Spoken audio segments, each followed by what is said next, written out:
माझ्या हाताने काही असं काही घडून जाणार बा म्हणून.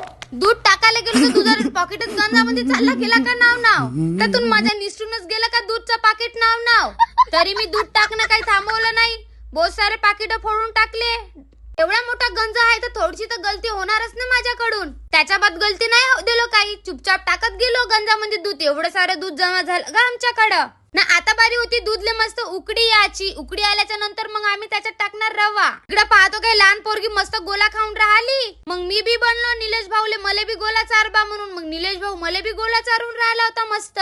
मी ना काही गोला नाही खाला. मी ना कटोरीवाला गोला खाला. बढिया होती कटोरी एक नंबर. या मग गोला खासाठी तुम्ही. माझा गोला पाहून तुम्हाला तोंडामध्ये पाणी सुटलं का नाही. लहान पोरगी मस्त गोला खाऊन राहिली होती. सर्दी गिर्दी झाली तर माझ्या समोर एक लहानचं पोरग होतं. त्याला चारलं पहिलं गोलानं. मग मी खालो झटपट फटाफट.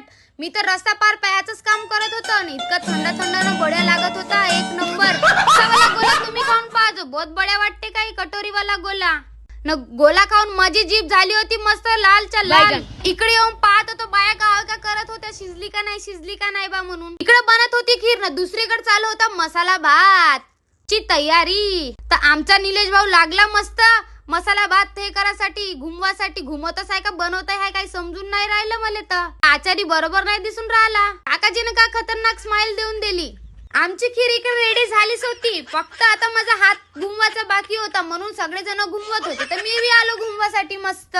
चला तुम्हाला दाखवतो आमची खीर शिजली का नाही बा म्हणून. पण आमचे काजू बदामच मस्त पळून राहिले का वरत. तेच काजू बदाम जे जरून गेले होते वरत.